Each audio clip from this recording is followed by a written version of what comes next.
Hi everyone. Chapter 38, Max and the Millions, final chapter. Max was in paradise.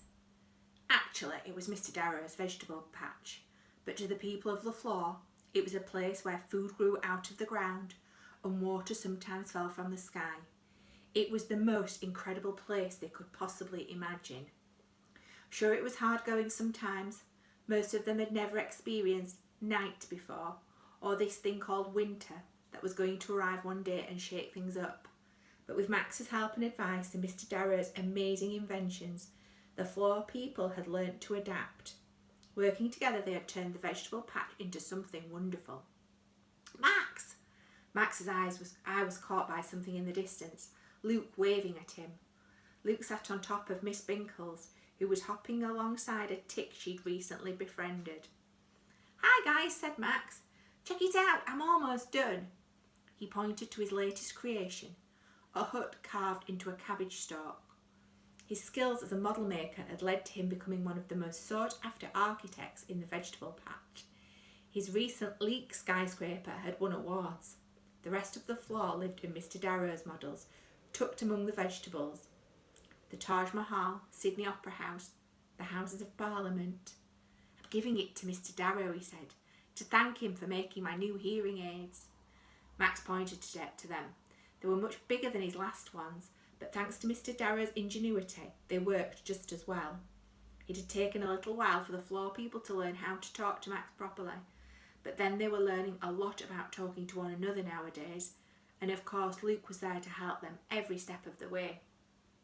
"They're even better than my last ones," Max explained, "and just in time too. Sasha's going back to America in half term." True to his words, Sasha had turned up twice a day to check out that the floor people were okay. Max and Mr. Darrow had explained their plan to him, that when he went back home for the holidays, he needed to persuade his parents to visit a certain town in Massachusetts, a certain town with a certain abandoned museum, with a certain basement that Mr. Darrow had once explored. "Look out below!" Luke screamed as Ivy landed beside him with a thump. She was wearing a pair of handmade moth wings and grinning like a lunatic. "Did you see that? It was my highest one yet." Ivy had recently made herself head explorer and volunteered for every mission to fly around the school grounds and find things for Mr. Darrow. She'd also started jumping off the wallflies mid-flight so she could paraglide her way back down to the ground on her homemade wings and terrify Luke in the process. "Come on," she said. "We're almost late. The big meeting's about to start in Potato Hall. We're going to vote on how to make peace with the slugs, remember?" She pointed to the crowds of reds and greens and blues heading towards the meeting place on a centipede bus. Max put down his tools and dusted off his hands. "Sure, I'll go tell Mr. Darrow." Ivy snorted. "Ha! Good luck, he's in his workshop." Max groaned. "Again?" "He barely leaves," said Luke, "all day long on the same project of his. Work, work, work." Ivy shook her head. "I don't get it. There's a whole amazing world out here in front of him and he's still focusing on the small stuff." Max shrugged. "You can't understand the small stuff, Ivy.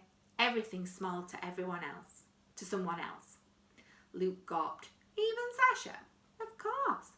But he's over 5 feet tall." "But that's not that tall where I come from." "Were you even taller than him?" Max blushed. Yeah, I think so." The three friends jumped on Miss Binkle's back and together they went to build their world.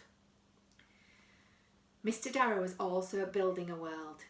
He was in the empty glass bottle, his workshop.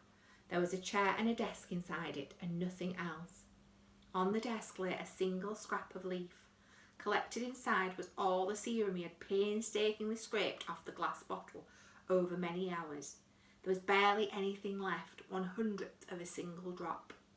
Not enough for him to experiment on, not enough to see if he and Max could reverse transformation and go back to normal size.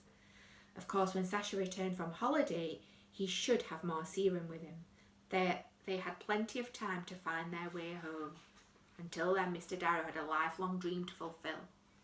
He took a bristle from a courgette plant, picked up the single microscopic droplet of serum in front of him and held it over his latest creation. It was a tiny model of paradise, no bigger than a grain of sand. It's hard for us to understand quite how small it was.